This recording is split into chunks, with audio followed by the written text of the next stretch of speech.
And then, Carl, for the people that would not know you, can you tell us where you're from, what it was like for you growing up?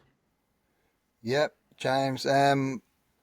My name's Karl Ducque, and I grew up in the north in a city, in Dublin. I grew up in an area in a flat complex in smack bang in the middle of the city, called Henrietta Street. I suppose it was quite a, a good child. Loved my childhood, like when I look at it, but I was an awful kind of like messer in school and stuff like that. I wouldn't. I never conformed from an early age to authority or been told what to do and systems that I always rebelled against it. Um, and yeah, I had a good childhood, you know. I often reflect on it myself, but my mother and father kind of done everything for me. They were hard working people. My father owned a car garage. My mother was a street trader. She worked out in Moore Street. That was her mother was a street trader, all her sisters were street traders. So my summers were spent down in Moore Street, kind of sorting fruit and packing fruit and packing up the stannings, and you'd be getting like 50 pence off each auntie for kind of doing it. And, so like we were kind of, it was different back then, James, than it is now. We were kind of like, you just go out and you mosey around with your mates and you end up like just being with a good few people moseying around town. I think it was less like violence or whatever you would call it back then. I think now we're growing in population. Like there's lots of, I wouldn't let me kids out the way I would have been out back in the day, you know. So you think And that Dublin cities was safe for 20, 30 years ago? yeah, I do, and like I'd go out into town as a kid, and like you'd see all the street traders and they'd be on, oh man, oh you're out and all that, like so you'd always know somebody in town, and I think like as a community aspect of it, I think the community was a lot stronger back then. Even growing up in the flats, there was community members looked out for each other. There was a lot more camaraderie. There was a lot more happening back then, and I just think that changed over the years. I There's a think, lot. back in throughout Ireland's history since independence, it was a poor country, a tough place to live. There was a great sense of community and people looked out for each other because they had to. And then when Ireland joined the EU and we started getting a lot of European investment in the late 80s and the 90s, the Celtic Tiger boom, and then we started becoming a wealthy country, and all big corporations started coming to Ireland, and we have some of the biggest multinationals in the world have their European headquarters in Dublin and in Cork. Apple, Google, Facebook, Pfizer's, Johnson's and Johnson's. There's so many, TikTok, Google, the whole lot of them. But that brings a lot of wealth to the country, Yeah, but it also brings a diverse population and a population growth. yeah, And even though the country has been lifted economically, and not everybody, and a lot of people might agree, not evenly, but the quality of life or the quality of living is higher today than it was in the 80s. yeah, But the population is a lot bigger. There is more diversity. So traditional Dublin city doesn't look like Dublin City 30 years ago doesn't look like Dublin City today. There's more diversity. There's more different ethnic groups, people coming from all over the world to work in the Googles and the Facebooks and the Apples and all these places. So it's like a trade-off. Whereas, people that do the anti-immigration marches, I understand a lot of them are very angry about the housing situation and they see um, non-Irish people seem to be getting on a lot better than what they would see as local people, and it's it's a kind of a tough kind of a dynamic in this kind of society that we live in. yeah, Whereas we have this diverse, multicultural society that we're not really used to, and yeah, the country is a lot wealthier than it used to be, but are we losing the kind of Irishness of it all? yeah. like so, yeah, no, I agree with that, and It's I agree sometimes you have to be very careful how you even talk about stuff like that because you could be hundred labelled any percent. which way. Yeah, I was only thinking that when you were saying, because You say the wrong thing there, you get cancelled in the morning. 100%, man, 100%, and I think back, but like even what community, what I was talking about, like some of my best childhood memories is when Ireland was in the World Cup, and Yeah, like you look at the videos on YouTube of Walkinstown roundabout, and all the people out just celebrating, and it shows the unity of people, and what it can be if I suppose attention is put on the right thing, and that's only a football match, you know. yeah. Um, But if you look at the money that these big corporations bring into the country and the wealth that the employees from around the world come in with their expertise and our own expertise, that the wealth that all that generates it should be distributed more evenly. Then you wouldn't have these communities that are feeling left behind and people getting angry about immigrants coming into the country because the wealth isn't distributed evenly. Like the country has never been so richer, but a lot of people don't feel that. Do you know what I mean? A lot of people feel like they're being left behind as the country prospers in many ways. But anyway, listen, that's a lot of that's very political. So let's get back to yeah. yourself. I couldn't help but notice that you don't have a Dublin second name. No, no, Duque, that is French man. So I can't give out about any immigrants or anything, So it's like a couple of generations back. My great grandfather, I think he moved to England first. My father doesn't like talking about it. It's something that's a little bit kind of taboo kind of area. But it was my great grandfather. He moved to England and opened up his own car garage over there, and then eventually he came to Ireland. And my grandfather opened up a car garage here. And my father kind of like he carried on that tradition. I carried on. I worked in it for 20 years in the car game. You know. Yeah, it's something that I've never really looked into, James. That I probably should. Yeah. Um, It'd but be it's interesting. Do you know the way you do the genealogy websites where you can submit your swab? Do you ever do that? no, It'd be no. interesting to see where your DNA shows up. Do you know, you could be from, like, it sounds like it's French for Duke. Yeah, it's So definitely you'd French. be Yeah. known as Jukey if you were from Cork City. There's a few That Jukies that that's around. my nickname. Is it? Yeah, Jokey. Yeah, that's Yeah. that's the old nickname. Yeah. But so it sounds like you grew up in traditional Dublin and back. It's like the stereotypical Dublin background, inner city, working in the stalls with the family, selling. It's like that's what we imagine when we think of, Dublin fair cities. You know what I mean? So, like, how did it all go wrong? I suppose like I was very young when it all started to go wrong. My mother and father, I suppose, couldn't cope. My father lost three sisters what died from heroin abuse. Four now, but it was three back then. I suppose he saw solace at the bottom of a bottle. He'd walk and he'd go to the pub um, and look, he beat me as a kid. I don't mind saying that. I love my father today. I have a great relationship with him, but that was his only way of dealing with me back then. I'd bring the police to the door, or I'd do something, I'd steal something, and someone would come to the door and he'd be embarrassed.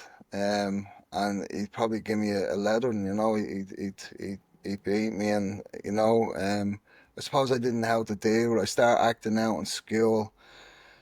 Teachers couldn't control me. I suppose what was very interesting and a reflection on my life is that when my mother and father went to do the first parent teacher meeting, and all the teachers, there was seven teachers, says Carl's out of control. He's very disruptive. He's bullying. He doesn't know what to do. And then he got to the art teacher, and the art teacher says Carl is the best in the class. He's the most focused, and I realised that art was therapeutic to me back then, and that settled me. Um, and the schools couldn't pick up on that, back in my day, and they didn't pick up on that, and um, I thought that was very interesting. And but what happened to me is like I was like probably 11, 12 years of age, and I started with taking solvents, in school, Tipex, Tinners, and I'd done a little bit of research a couple of years ago with the Health Research Board and looked at my life, I suppose, in depth and my drug use. And I was quite sad, especially working with young people nowadays to see the progression of my drug use to going through the stages, through the ecstasy and the cannabis and straight on to methadone by 14, 15 years of age and a full-blown heroin addict by 16 years of age, using intravenously by 17. Um, that was sad for me to kind of look at, and on that reflection and on that, I suppose, bit of research I done to think, fucking hell, man, like I have young kids now, 10, 11, and 11, and to think that um they could kind of start on that journey is like, wow, like, That's something I often thought about as well. Do you know, my nephews now, I've one nephew who's about 16, and I've two nephews now, they're men in their early to mid 20s, but especially when they were younger, when I came into recovery about 10, 11 years ago, they would have been about 13, 14, 15, and I think like they were involved in sports, they were doing well in school, and I'm thinking like, thinking back on myself at that age, I was like, our innocence was gone at such a young age, like the just to be a child and to be involved in sports and to play and to have friends and to go on to school and learn, and it's like that was gone at a very early age, and then it became about ecstasy, hash, drinking. That was the obsession from so young. And you're looking, when you're in it, you don't really think about it. You don't. It's only when you get older, and then you see your nephew, or if you have kids at that age, and then you think like how innocent they are in yeah, compared to the way we were back then. yeah, totally agree, man. And like what's interesting, me middle young fella, has recently been diagnosed with ASD and ADHD. Now, I know if I got tested, I'd be probably riddled to bits with some, and it's like the understanding of that and how I'm able to see him differently and treat him a little bit different because I know he has that diagnosis. So I'm able to put things in place that are not going to affect him. It's like we hadn't got anything like that. We were just little cunts, or he's bold, or he's bad, he's a bad. The teachers used to come into the class and say, Jaquay, outside, and make me stand outside and make me feel so low. Like, I don't think they realised how demoralizing it was to do that to a kid back then, to actually, like, yeah, to like single them out and say, you're no good, and I'm gonna treat you like you're no good, and then internalizing that and believing it, that maybe I am actually no good, and carrying that through a later stage of life and up till you nearly come into recovery, to be given the ability and I suppose the gift of recovery to actually look at that stuff and look at it internally and kind of like let it go, It's like the amount of kids out there at my generation and your generation that have had that same experience must be massive. Yeah, I've interviewed so many people down through the years that have such similar stories to yourself and myself, where they've a lot going on in their lives from a young age, and then they get into difficulties in school around behavioural stuff. They're not stupid. They might have stuff undiagnosed, or they might have traumas that, and then they start acting out in school because that's what children do when Mm, they to take them away from how they're feeling or whatever. And then the teachers either don't want to know or don't have the knowledge or the skills to work with them. So then you're labelled bold, disruptive. You're put outside the class. You're put out of the school. And then that's set you on a trajectory that's just downhill from there. And then yeah, your whole these negative labels, then you start taking them on. Yeah, maybe I am disruptive, maybe I am bold, maybe I will never amount to nothing. I know people say the teacher taught me I never amounted to nothing, but teachers don't say that, do you know what I mean? But they can, in those direct words, but they tell you in other ways, and that's how we interpret it. Yeah, I don't want you in this class. You're not giving me anything in this class. You need to get out of this class. You need to get out of this school. And then once education then isn't an option for you, it's like you've so many limited life choices then, you know? yeah. I didn't like education. I didn't till I went back and I suppose studied something I liked, you know. But even at that, when I was 16, I was on a methadone program. You know, it's just like I went. My mother brought me to the doctor at 16 years of age, 16, and there was no therapeutic intervention. There was no offer of counselling. There was nothing. And the doctor says, bring him to Pear Street Clinic and put him on there. And it's just like, I look back on it because I work with young people and I see, and there's no way in hell I'm going to say to a mother of a young person, put him on methadone. You know, it's just like, fucking hell, man. It's like, and that 18 years later, I'm still on that methadone clinic from 16 years age up to like 34 years of age, man. I It's know just that like, was one thing that I often come across in prison and in treatment centre is you meet dubs and they've been on methadone 10, 15, 20 years and they're just on it all the time. yeah, Ficeptone, methadone, different variants of it over time as well. And it's like, fucking hell, they're just, they've been just given that and just kind of written off, you know? yeah, it's mad. Like, and Pear Street is a real punishment kind of set up. It'll punish you if you have a dirty urine. It'll put you on a low dose of methadone. So it's a real controlled environment where it will keep you there. And then, like, I was about 30 and I got like a doctor and I was like, wow, my life is made. I have a doctor now. I'm away in the clinic and my whole life was kind of set up. You know, it's just like you think of the mind frame back then of what you think is actually important in your life. And it's just like, fucking hell, man. Mm. Did that lifestyle bring you into contact with the police?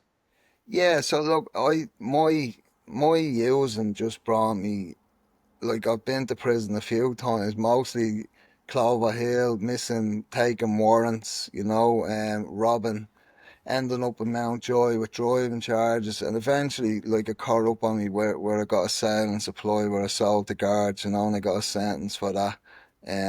To where it was all drug related. There was no malice. There was never a crime where I actually set out to hurt somebody. I was fueling an addiction, man. You know, it's like me solicitor stood up in court and said, this man is not a criminal. Like, this man is fueling an addiction. And that was like 15, 20 years ago. Like, and the judge just didn't want to know, you know. I would have rather go and get me methadone before going to court, right? So I had a setup. The methadone clinic opened at 10. You're in court at 10:30. And my second name was D and it goes on alphabetical order. So I was always one of the first called.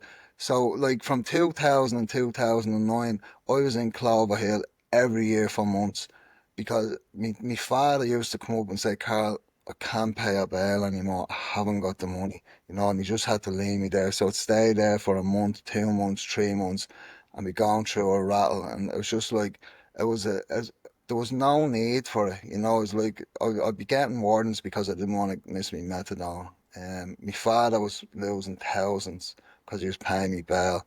And then, like, I'd get sentenced into Mountjoy every now and again. And it's just like, I'd be in and then I'd be out, you know, and I'd be doing the same thing. It was like a rhetorical kind of doorway where nothing was kind of changing, you know.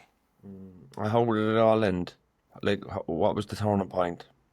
Um, I think I had a massive like I ended up with a big huge blood clot from using intravenously and I met a girl and I kind of like seen that there was more to kind of life, you know. I got a glimpse of like this is there has to be more to life, you know. There has to be. I got like this little moment where I thought to myself, you have to do more, you know, and I got a little belief and a little spark that I can stop taking drugs, you know. And a good friend of mine now, Barry Costello, He done a reduced to use program with me. We were the first, I suppose, males to ever do it away from sale. It was set up for a women's program. And I remember Barry just pulling me after I graduated the program and just having a little word with me and showing me a bit of compassion and a little bit of like belief and saying, Carl, you can stop taking drugs. You can do this. But for some reason, at that time, I believed him. People are telling me for years that I could do it, and I never believed him. But at that time, I don't know whether it was the bit of empathy or compassion that I felt in that moment, and I started to believe, and I started on my little road to recovery from then, and started when I done the drug diaries, and I wasn't taking 20 D5s a day, and I was taking 19. The belief started to grow in me a little bit, and I stopped taking street drugs, and I went to Solcha, and treatment came around, and it's just like, yeah, man, I had a little bit of belief that I could do it then. And it's just about putting one foot in front of the other some days. Like, what's the next? Like, reducing the use. What's the next step? Getting on the day program. Then maybe you want to go to residential treatment. Maybe go to meetings, get a sponsor or whatever. But it's like always, like, you know, not having the I want to be clean in a year's time with a new job and a gaff. Do you know what I mean? It's like that's such a fucking hard thing to imagine when you're in the throes of it, and it's such a huge task ahead of you that you just think they gotta fuck that. But it's just keeping it in the day. It's as we say in recovery, it's a daily program. All you need to do is not use today. You Yeah, can't control anything that's happening in the future, or you can't do nothing about what happened in the past. It's done. All you have to do is whatever happens, I don't use today, and yeah, then you start building momentum. And I think recovery is all about momentum. It's like getting a couple of days and then getting around the right people, starting to change your outlook in life, your mindset begins to change, and then your whole world opens up. 100%. And a friend of mine, I suppose, a lifelong friend that, anybody I know in recovery always has that one friend that they'd love to get recovery. It's just like shove it down their neck nearly. And he's recently had to coming into recovery. He's Great. still on his methadone. You interviewed his brother on the Norris, Craig. Craig, Um, the boxer. yeah, he's a very good Yeah, friend of mine. So his brother yeah. come in and he rang me last week, and I'm like, "How many meetings you get this week?" He said, "Oh, I wasn't at any, man." And I'm like, "Fucking hell, man! Do you know how dangerous that is for somebody recently had to come into recovery?" And I was talking to me the other day, and he used, and I'm like trying to show him that you can't rest on your laurels in the early days, man. Like, you need to be doing meetings every day. You need to be kind of like on top of this, because the ego builds and they think, I have this. And it happened to me. I was 9 months in recovery, and I stopped doing meetings, and I thought, yeah, I have this licked, man. And, I used, and like, within, like, I used, right? I was walking up Doors Street one day, and I got 3 cans, and I went into a lane. The behaviours were there, the real sneaky behaviours, and I drank them in a lane. And for the within 2 weeks, I was back isolated in my ma's in the box room, taking everything, and my mind just defined as long as you don't go near the heroin. And I was taking cocaine, I was taking ecstasy, I was standing with young people outside the pub, 16 years of age, thinking that I was one of them. So I reverted back quite quickly to my old behaviours. Then within a year in recovery, and within 2 weeks, I was back, and it frightened the life out of me. I went to a meeting, and I broke down, and I said, I don't know what to do. I'm at the fucking up, and I can't stop again. Now, I haven't used since that day, which was nearly 11 years ago as well, like yourself. And it's just like, at the time, I didn't see any way out, James. I thought like I was back in the darkness. I was back. I had me again. Addiction is so insidious. It's so cunning that you don't see it coming. You know, um, and to No. think that happened to me, and I don't rest on me laurels. I still continue to do means. I still continue to sponsor people. I still link in with my own sponsor. I feel like it's a must. And my experience showed me if I'm not doing them things, that's what's going to happen to me. Over the years as well, since I came into recovery, I've dealt with relapse myself. And same with you. I went back to the old. What frightened me was going back into the old mentality.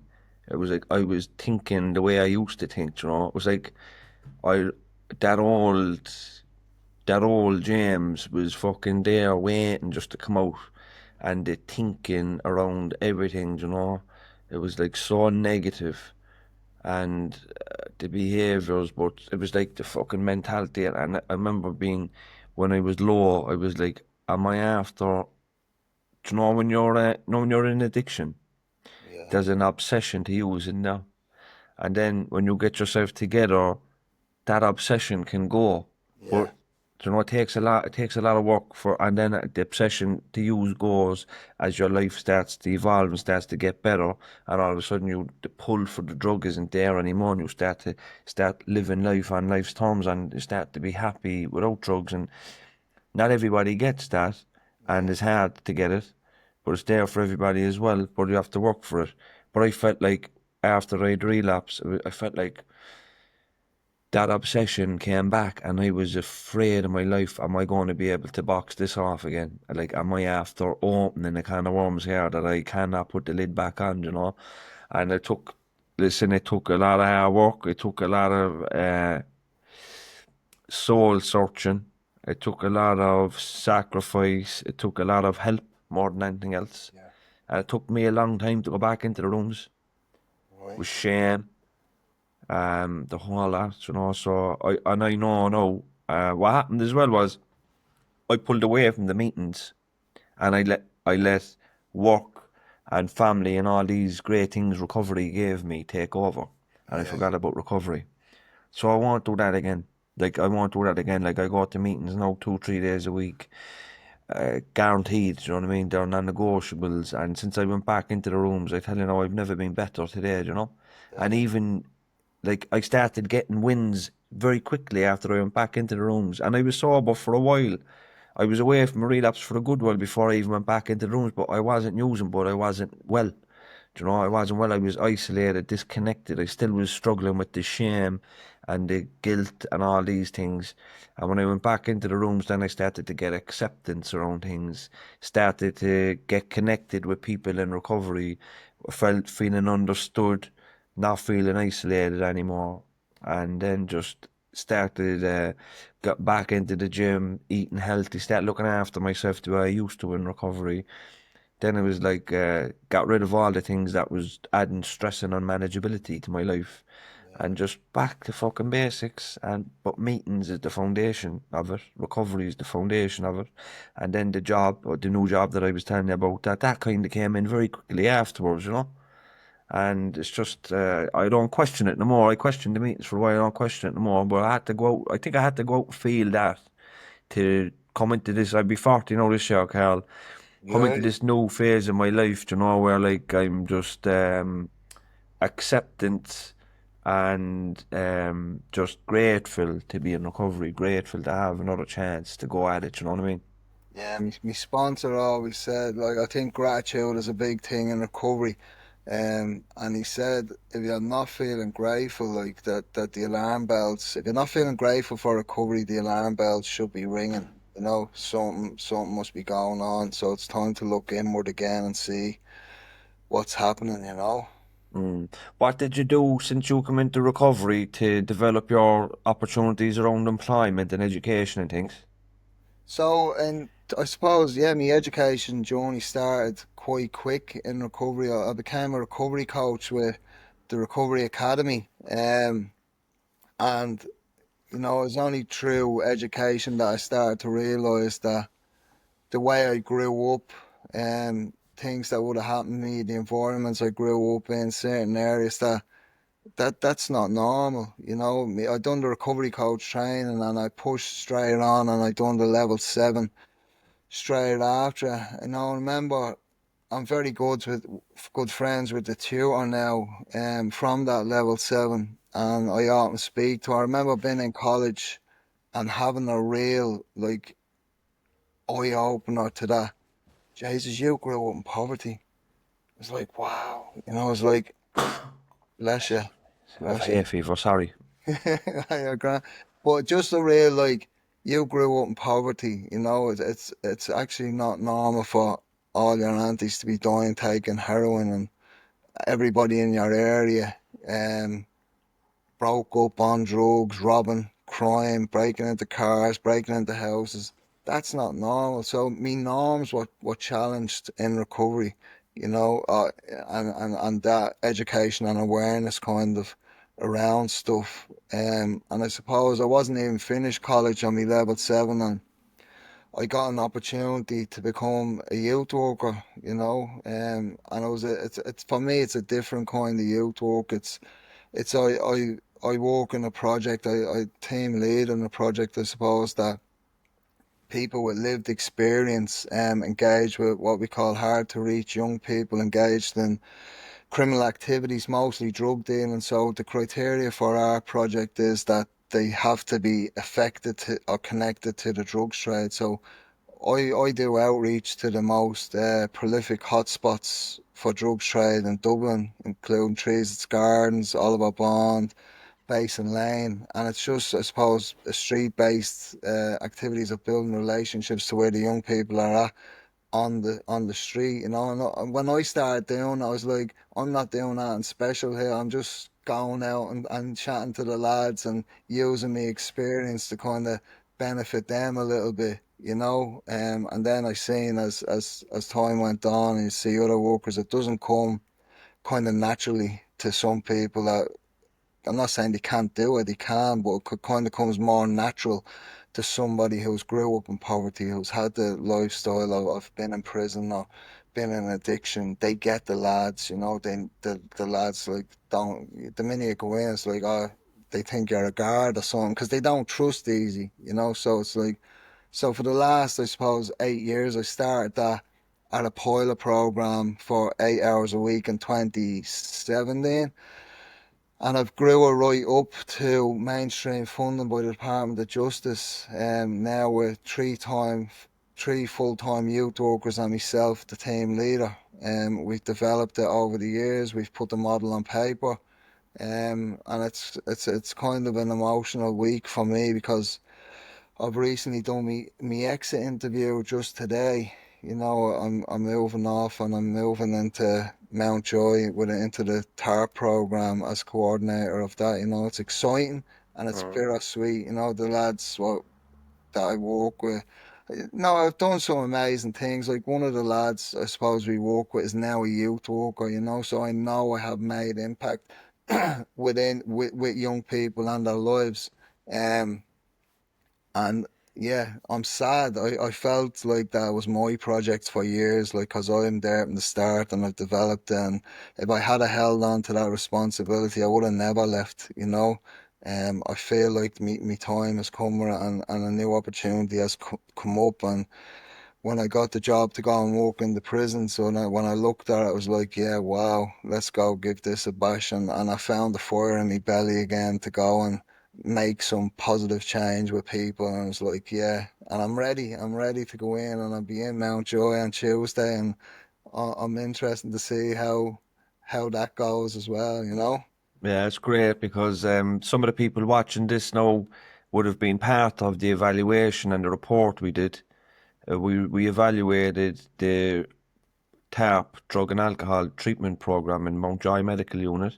And as Well, part of it, then we looked at the drug services around other prisons and then came up with recommendations in the report. And part of that report, we interviewed people in the medical unit in Mountjoy.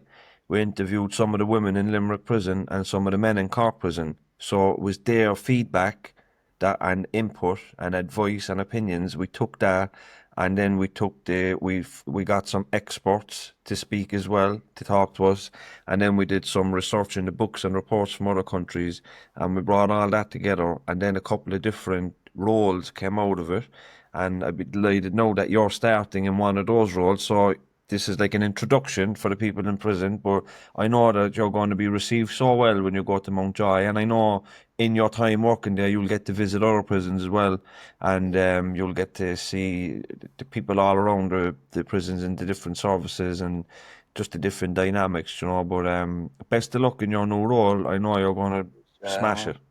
Definitely. I think just one thing you said there, like that, that's very important. And I think we need to be listening to the people that's going to be benefiting from these programs. And the fact that you said you've brought them people into it is massive. And I know from my own years of working, and I only spoke to Anna Quigley the other day. We had a coffee, and I'm like, do we really listen to people? Like we're under pressure to get outcomes and contact time with people, and it's like, do we really listen? And it's a good question to kind of ask yourself as a project worker, a key worker, addiction worker, anything.